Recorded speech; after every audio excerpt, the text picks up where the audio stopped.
Teachers are the foundation of our community's efforts to ensure that children grow into contributors to the world around them. Since its inception, Kenyon's district has placed a premium on great teaching. We value our teachers, and we honor our teachers. After all, teaching is a profession that teaches all other professions. For examples of those who spark the love of learning in Kenyon students, we don't have to look any further than the 7 semifinalists in this year's Teacher of the Year competition. Elena Stone, Jordan High School Teacher of the Year, like many of her colleagues, just always knew she wanted to be a teacher. I always wanted to be a teacher. Even when I was a little girl, I would play school and I would pretend to write cursive and have class with like the little people things. So that was just what I always wanted to do. And I genuinely like teaching. I genuinely like teenagers, which people always find shocking. Tiffany McDaniel of Sprucewood also knew she wanted to be a teacher from a young age. Always wanted to be a teacher, and I went to school for teaching and just love the education program and love being around kids, and especially seeing the progress they make and being able to impact their lives and be able to influence them for good and help them succeed in life. Alisa Taysum of Union Middle School recalled finding the moment when she knew special ed was her calling. I first started out in elementary education, and I was teaching and walking down the hall, and I saw this group of students from the special education class, and I just had this great feeling that that's where I was supposed to be. And so I've been in special ed ever since, and I have a brother that has autism, and I just feel like I'm there to advocate for those students and teach them independent skills, and that's what I've been doing ever since. Most of us have a teacher that we have never forgotten, someone who cared about us and made a difference in our lives. For Skyler Blumell of Mount Jordan and Daniel Wheeler of Oakdale Elementary, that teacher changed the trajectory of their lives. My mother passed away when I was in high school on the day of my choir concert, and I found that the one place I wanted to be in the world was on stage. And so I got there, and he knew something was wrong, and I was just crying, and I told him, and he told me to go home, and I said no, because he didn't understand that school and choir was where I needed to be. It's where I felt loved and accepted, and that was my place. So he let me sit in the auditorium, and he gave me the solo at that concert, which was not a good choice. I know what he was trying to do, but it was a poor choice. So I did my best, but it was a great moment for me to realize the power of a teacher and relationships. So I knew at that moment, my junior year of high school, that that's what I wanted to do. I wanted to be that person. I wanted to create that space, and I wanted to provide a place for students to be, to want to be, to find their voice, literally and figuratively. And that's what I wanted to do. So I went to school, and I never changed my major once, and I became a teacher, and that's why I stay, because through all of the difficulties and through all of the meetings and policy changes and expectations and portfolios and observations, through all of it, it comes down to the students, and it comes down to what they need. And I just feel like I can be that person because I've been through some stuff, and so I know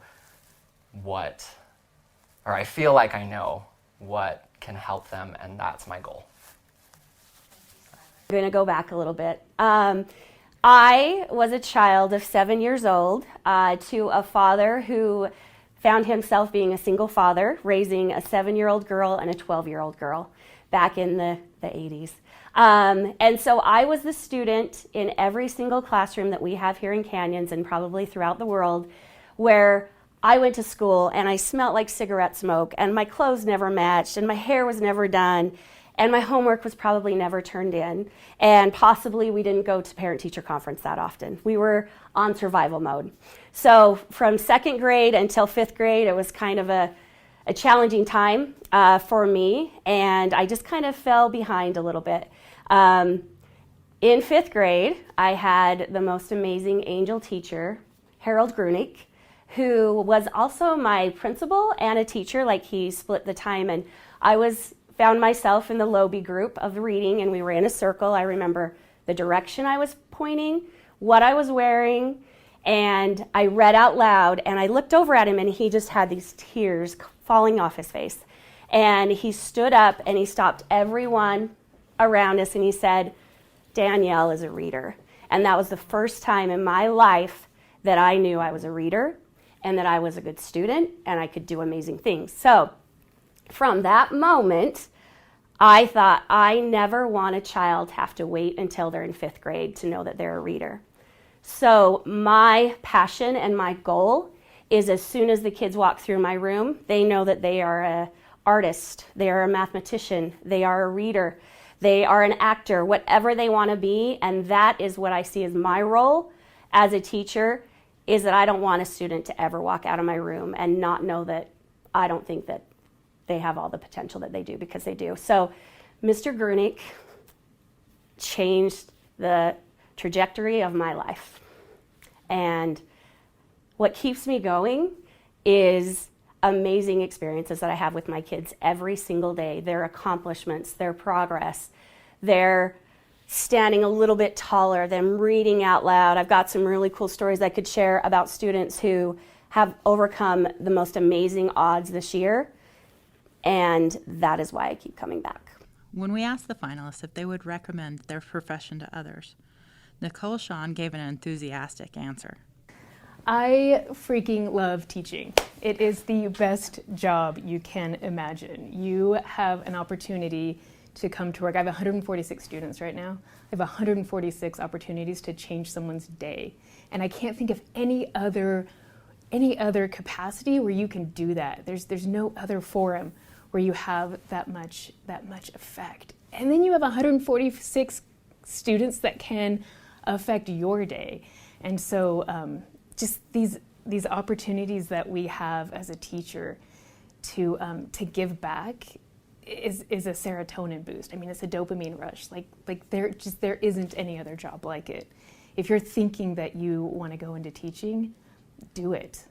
And appreciate every moment you have with those kids. You'll think about them constantly. You'll wonder where they're going, and you'll want to be a little piece of that, and you get to be a little piece of that. Elena Stone warns, though, that you need to know your why. If their motivation for becoming a teacher is, I want my summers off, this is not the job for them. Because even me, an experienced battle-scarred veteran of 27 years, there's still time on Saturdays. There's still time during the summer when you're doing planning. So you really, really have to know why it is you're in the job. And if it's for a reason like that, you're not going to last. If you're there because you want to make connections with students, if you're there because you have a passion for your subject, whatever that is, if it's English, if it's science, whatever it is, then you will be more successful. But you definitely need to know what your why is. Skyler knows the impact teaching has on students. It's probably the most difficult thing that you can do, because every single day you have so many decisions to make and every opportunity to impact somebody's life. And you're going to teach hundreds of kids, thousands, and you're not going to remember all their names, but they're going to know yours. And it's such difficult work, but I don't know of any other work that's worth doing, because if we're not changing people, then what are we doing? Because people are all that matter. Danielle Wheeler, who after working 20 years in the medical field, decided to go back to school to get a degree in teaching, shares why teaching is one of the best professions. And I would say, it's not easy. It is hard and it is challenging, but the reward is so much more. And it's the coolest job. I've never once said, I don't want to go to school. And that happened all the time in the medical. I don't want to go to work. I don't want to have to deal with this. And sometimes I'm like, I don't want to get up in the morning, but I've never said I don't want to go to school and be with my students. So that tells me this profession is killer. Katie Tinoco, Canyon's Teacher of the Year, would be honest with potential teachers. let them know that this job is going to be unlike anything else. It's going to be really difficult, really trying, but if you give your whole self and you put your heart into this position and profession, it will also be rewarding like no other career could ever be. To see the light come on for a kid, and to know that you played a part in that is magical. And not that you're solely responsible for it, but that you got to be just a little piece of a kid's life is meaningful in a way that I don't think any other job gets to experience.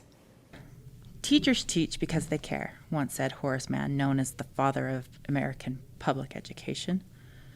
Teaching young people is what they do best. It requires long hours, patience, and care. Indeed, countless hours of work and acts of patience and care have been carried out by Canyons District teachers in the years since COVID-19 upended life and learning. Few times before in the history of public education have there been more challenges to inspire higher levels of learning in schools. It's taken heroic measures to lead students through unexpected surges of COVID-19, turn to technology to reach students who could not come to school because of illness, and reteach social skills to those traumatized by the effects of the pandemic. While the previous 2 school years have been held out as the tough COVID-19 years, the academic aftershocks of COVID-19 are actually being felt in our schools right now. From the workforce shortage to economic pressures to the COVID slide of scholastic progress, it seems like a never-ending uphill battle. What keeps these teachers fighting the never-ending uphill battle? For Alisa Taysum, it's seeing the evidence of a love of learning growing in her students who often struggle. I love students to find a love for learning, and so I have been reading Harry Potter with my students, and I've had parents coming in saying that this is the first time the students have actually found a love for reading, and they're wanting to go to the book fairs and to bookstores and buy books and read, and they're reading with their families, and they're bringing these piles of books into my classroom and reading and wanting free time to read, and that's so awesome to me because I just want them to love to learn, and especially when I work with the students that struggle to read the most. So that's really excellent. Danielle shares one of her rewarding moments she recently had with her students. Today, I took them on this process also, and it's not me, it's us as a team, and so they know that I'm here right now, and I was a little bit nervous, and so I pulled out my stool and I said, friends, I need a pep talk. And 20 little arms went up in the air right away, and they started saying things that I say to them every single day. Repeat after me. I am amazing. I worked hard. I can do this. And it was amazing. Every single one of them were repeating back what I had said to them, and then even made it more beautiful. So as I'm sitting there holding back tears, I just thought that experience right there with them encouraging me, I know what I'm teaching them is sinking in, and I know when times get hard that they can hopefully come back and go, what did I learn in 3rd grade? And that's what I'm going to use to get past this. Nicole Shawn sees many meaningful moments with her students. Those meaningful moments, are when a student takes the time to write you a letter or come in and tell you, hey, you made a difference in my life. Sometimes those meaningful moments are when you see someone grow. So maybe their next test score was amazing, and you know that they did that maybe not because they loved the subject, but because they were trying for you.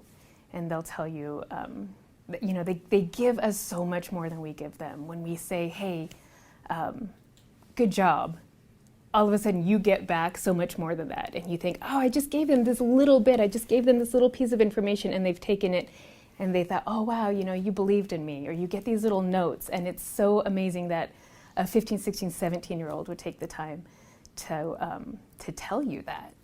And sometimes it breaks your heart because you know what they're going through. to take that minute to appreciate someone that did something for them, it just makes it's so much worthwhile to be here. What does Katie Tinoco want for her students? A strong community in my classroom. That's my first priority as an educator, is that I want my kids to know that my classroom is a safe place for them to be, that it's okay to make mistakes, that we're in this together, and that even when things are unpredictable and we don't know when our Chinese teacher is going to be back, that it's okay and we're going to learn and we're going to push through anyway, and we're going to do our best whatever comes our way. Why did she pick Canyons District to teach? I would not be here without all of the amazing teachers that I rub shoulders with on a daily basis. They make me better. They make me who I am.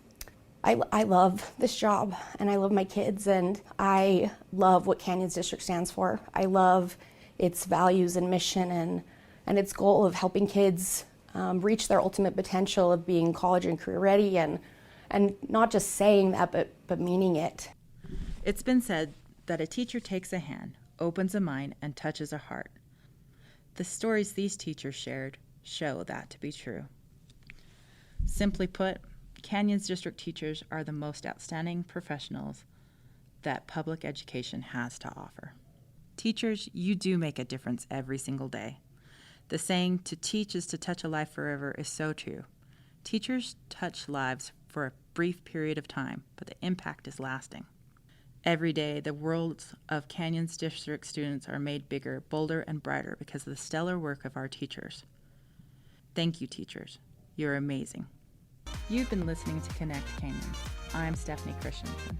If you have a story idea, drop us a line.